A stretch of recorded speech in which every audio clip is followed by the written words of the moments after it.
Hello, followers. She just wanted to go home after another night of work. She had many dreams, including becoming a forensic doctor. In a twist of fate, a broken down car, a walk through a deserted place, and the desire to return home sealed the sad fate of Victoria from Cajamar.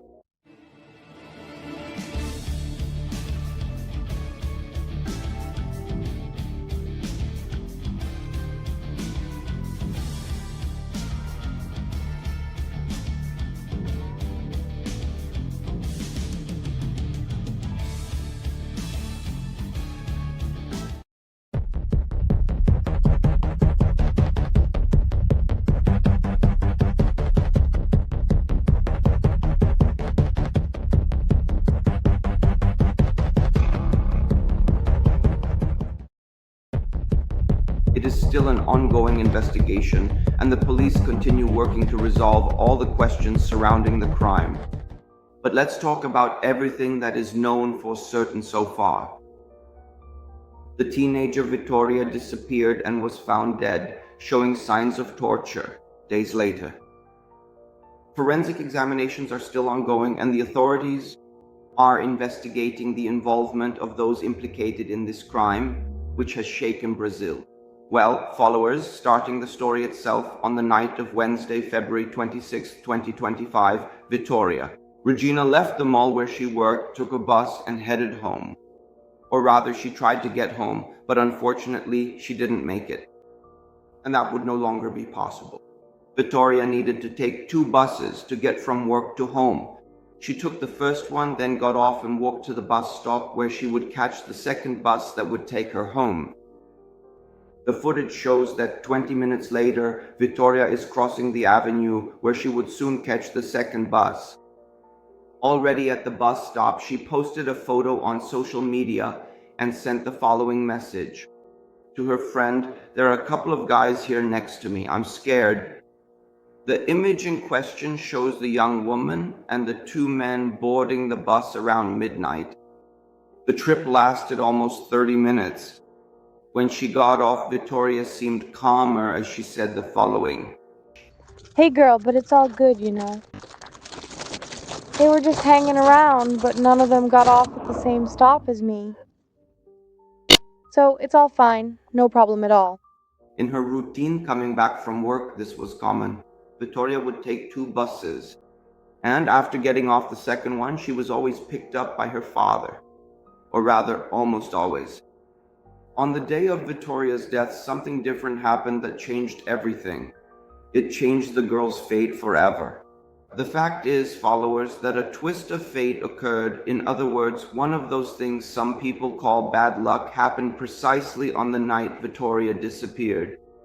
Vitória's father couldn't pick her up at her usual drop-off spot after the second bus. The reason? His car had broken down, so Vitória would have to walk almost 1 kilometer alone to get home, through a deserted area.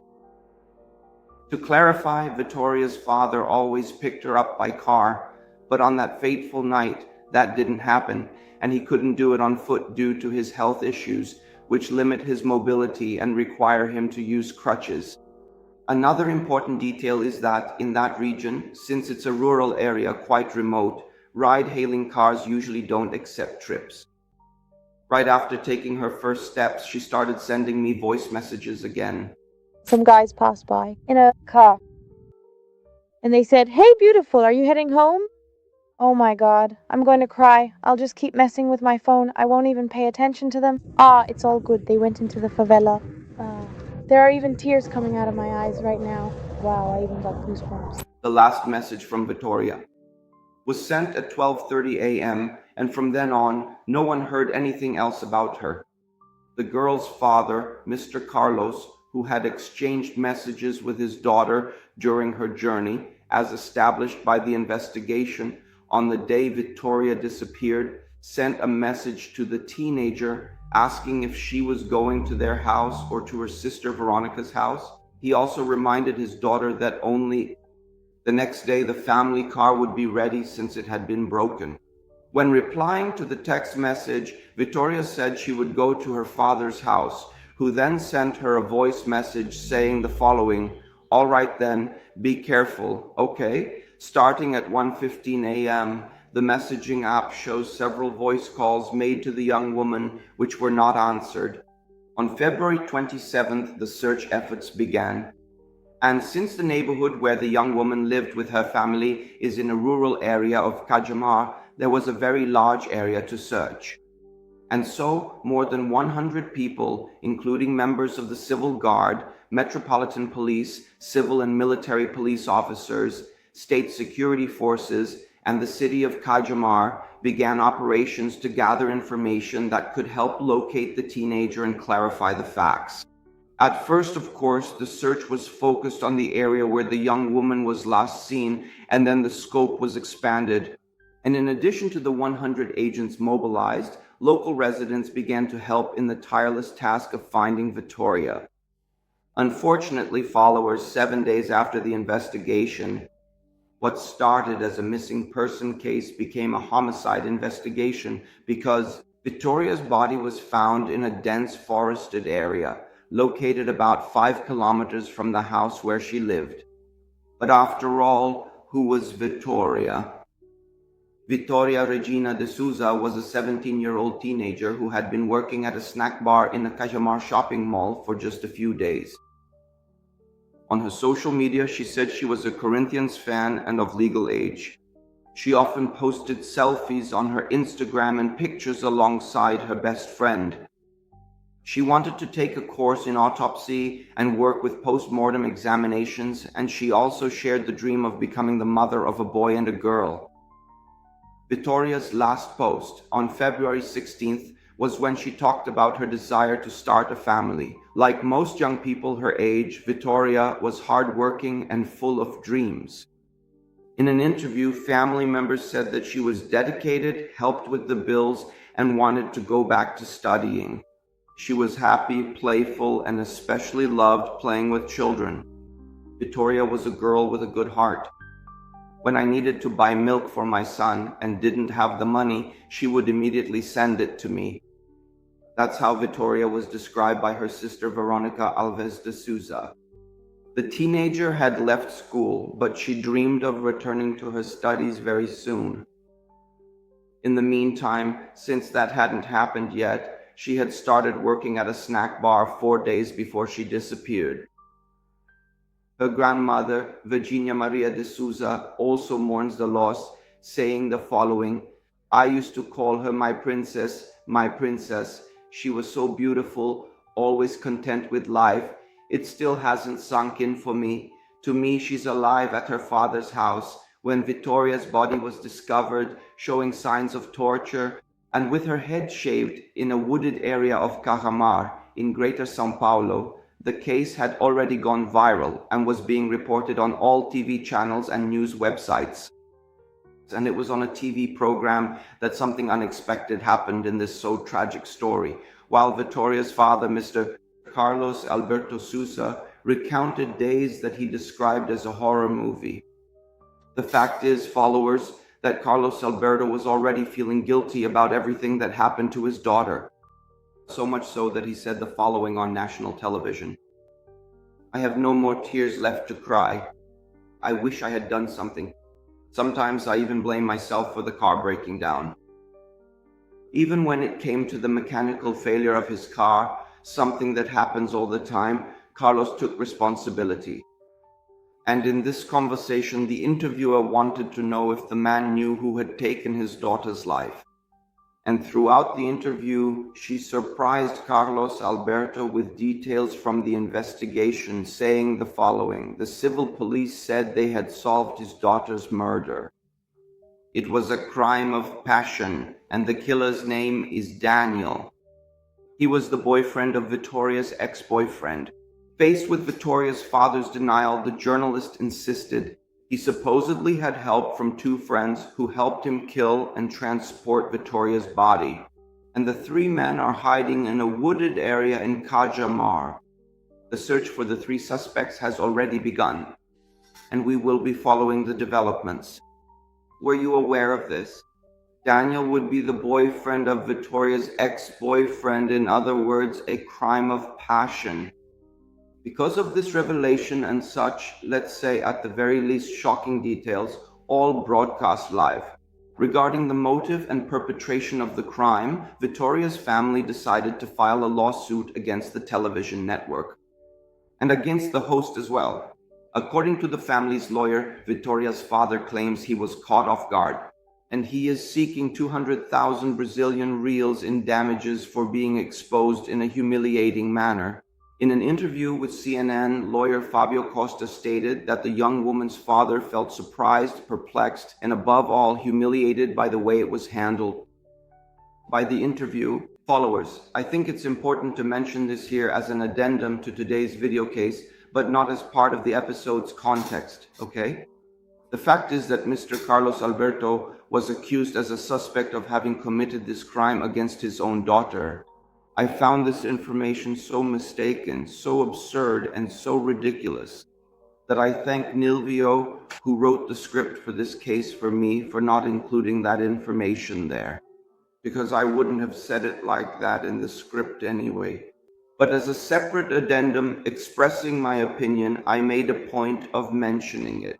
Of course, this man bears no responsibility for this. He is not guilty of anything.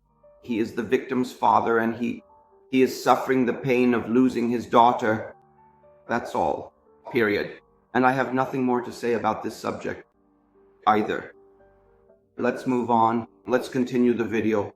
Well, followers, as the days went by, the investigation became more and more public. Many theories were raised and a lot was said as well. Some information was true, others unfortunately were not. But let's stick to the facts. According to the São Paulo investigative police, the mystery behind the girl's death has been solved. Victoria Regina.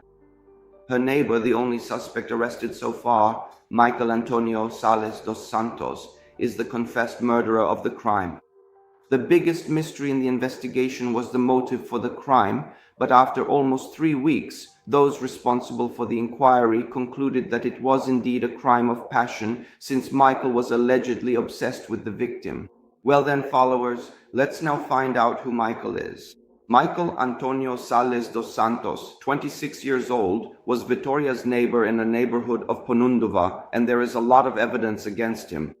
He had no relationship with the victim's family. The closest contact he had was with Vitoria's brother when they attended the same school years ago.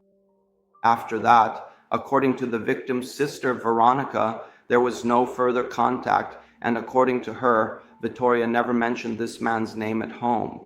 Michael was a mechanic and used to drive his car, a Toyota Corolla, which is believed to have been used in the crime, at the same repair shop where Vitoria's father, Carlos Alberto, also took his own car and Carlos's car. Coincidentally, he was at this shop when the crime occurred.